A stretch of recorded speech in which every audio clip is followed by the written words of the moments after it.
Assalamualaikum warahmatullahi wabarakatuh. Kami dari kelompok 5 akan mempresentasikan hasil dari pekerjaan kami, yaitu aplikasi web online books. Di sini bisa kita lihat pada halaman indeks, bentuknya seperti ini. Ada beberapa buku yang telah terupload ke aplikasi kami, dan buku ini bisa kita baca ataupun kita download. Contohnya kita baca buku yang berjudul Python. Setelah kita ketik baca, kita akan diarahkan ke halaman baca. Bentuknya seperti ini. Kemudian di sini ada halaman login. Untuk menu login kita bisa login. Jika kita login, akun kita akan dicek dulu apakah sebagai user biasa atau sebagai admin. Jika kita login dengan akun admin, maka kita akan diarahkan ke dashboard admin seperti ini.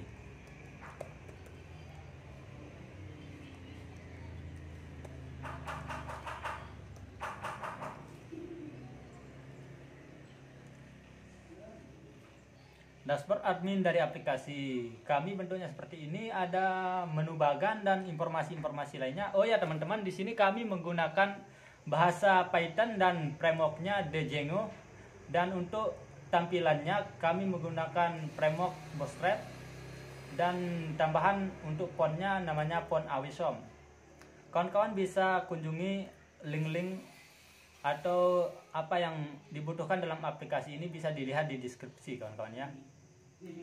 Oke, selanjutnya saya akan memperkenalkan beberapa kelompok kami. Untuk yang pertama, atas nama Muhammad Zainuddin akan menjelaskan fitur login dari aplikasi kami, yaitu online book.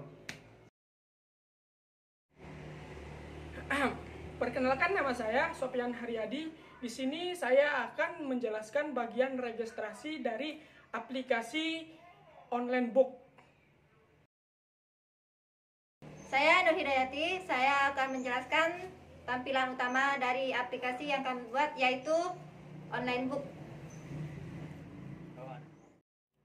Saya Saiful Bahri. Di sini saya akan menjelaskan fitur admin dari aplikasi online book kami.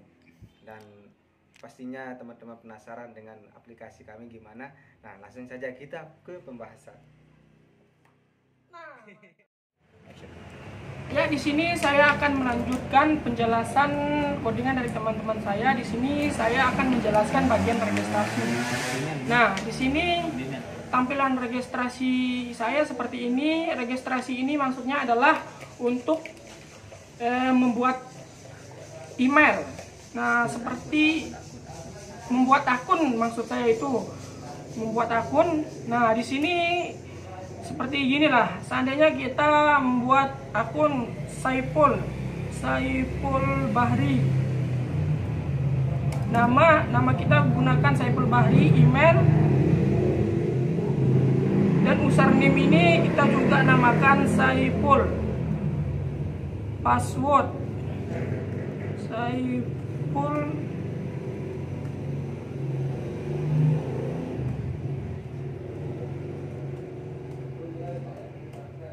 Nah, setelah teman-teman mengisi ini, lalu teman-teman bisa registrasi. Nah, setelah registrasi kita akan disuruh masukkan kode verifikasi. Nah, di sini langsung saja kita masukkan kode verifikasinya 6 angka, teman-teman. Apa ya? F huruf besar, F2,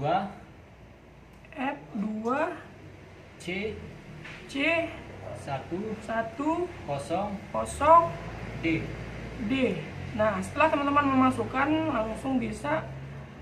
Nah, tampilannya akan seperti ini, teman-teman. Nah, dari pembuatan email tersebut. Nah, inilah tampilan email tersebut. Nah, di sini kita langsung beralih ke codingannya, teman-teman. Nah, codingannya ini seperti ini, teman-teman.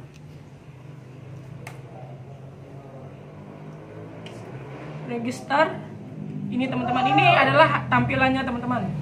Tampilan dari register. Teman-teman. Nah, di sini ada form dengan beberapa tag input seperti nama teman-teman, seperti nama, terus di sini email, username dan seterusnya ini teman-teman. Inilah tampilan awal dari registrasi tersebut tadi itu teman-teman. Nah, setelah kita memasukkan nama, username dan sejenisnya ini teman-teman, maka kita akan langsung ke fungsi register. Ketika ini teman-teman, fungsi register, langsung kita ke sini teman-teman, fungsi register. Nah, di sini di fungsi register tersebut, kode selanjutnya teman-teman, di sini adalah registrasi mode, nama, email atau username. Ini adalah tampilan dari awal tersebut tadi itu. Dan di sini kita akan menjelaskan global variabel itu juga teman-teman. Nah, di sini inilah maksud dari global variabel tersebut teman-teman. Dan di sini ada fungsi dari setting yang akan bertugas untuk membuat kode tersebut teman-teman. Tugas kode verifikasi dan akan dikirimkan ke email tersebut teman-teman. Nah, di sini juga kita jika input yang dimasukkan benar, maka data-data akan disimpan ke database tersebut teman-teman. Hanya itu saja yang saya bisa jelaskan teman-teman. Sekian dari saya. Assalamualaikum warahmatullahi wabarakatuh. Ya, baik, saya akan melanjutkan pembahasan dari teman kita yang tadi di bagian register. Ya, di bagian saya menjelaskan di bagian login. Di sini tampilan loginnya. Nah, di sini ada kan namanya enter name sama password. Nah, di sini kita akan menuliskan akun yang kita sudah buat tadi di bagian register. Nah, setelah itu kita misalkan di sini kita klik email sama passwordnya jika kita sudah membuat seperti email sama passwordnya, maka kita akan login. Nah, di login ini misalkan kalau passwordnya salah, maka tidak akan dilanjutkan lagi. Nah, tetapi kalau jika dia berhasil, maka kita akan ditampilkan ke bagian profilnya. Ya, baik, saya akan meneruskannya ke bagian codingannya. Nah, codingannya di sini ya. Kita bagian login. Nah, di sini codingan dari front end-nya, dan di sini mana dia? Ini dia. Di sinilah bagian dari back end-nya. Dan pembahasan selanjutnya akan dijelaskan oleh teman kita yang selanjutnya. Assalamualaikum warahmatullahi wabarakatuh. Saya akan menjelaskan tampilan utamanya. Yang pertama, indeks dibagi menjadi dua, yaitu front end dan back end. Front end adalah bagian yang bertugas untuk menampilkan data atau visualisasi. Back end adalah kode program yang bertugas untuk menangani logik dari aplikasi. Pada tampilan utama dibagi menjadi tiga, yaitu template home, template teknik, dan template religion. Masing-masing template tersebut bertugas untuk menampilkan data buku. Bisa kita lihat di kode HTML.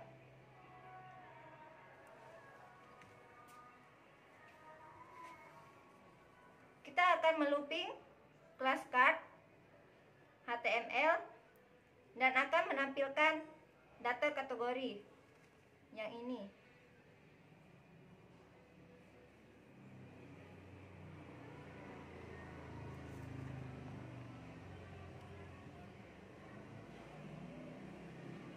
Yaitu yang pertama kita akan menampilkan data judul, data penulis, dan data kelas.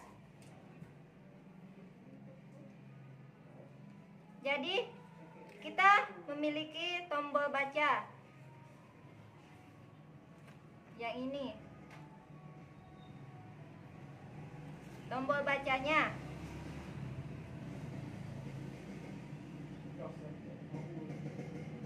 ketika kita klik buku,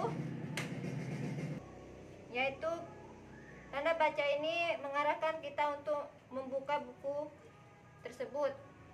Selanjutnya, pada tampilan ini ada beberapa kategori, yaitu kategori teknik, kategori politik, dan kategori religion. Kemudian, ketika kita mengklik kategori buku, akan menampilkan sesuai kategori buku yang kita klik. Oke, untuk halaman selanjutnya di sini saya akan menjelaskan halaman admin. Nah, di sini ada beberapa tampilan. Yang pertama adalah jumlah user, yang kedua adalah jumlah admin, yang ketiga total pengguna admin plus user, yang keempat jumlah buku. Nah, di sini ada seperti tampilan diagram. Terus di halaman dashboard ini kita bisa, di sini ada beberapa fitur juga. Yang pertama adalah create. Nah, di create ini kita bisa create new admin atau memasukkan admin. Terus yang kedua create user. Nah, user ini ketika kita masuk sebagai user gitu. Nah, terus fitur yang kedua, di sini ada fitur tabel. Nah, fitur tabel ini di sini kita bisa melihat. Nah, di sini kita sebagai admin. Nah, di fitur tabel ini kita bisa melihat tabel user. Nah, tabel user itu apa sih? Nah, tabel user itu berfungsi untuk untuk admin melihat siapa user yang udah mendaftar gitu atau masuk dalam aplikasi tersebut.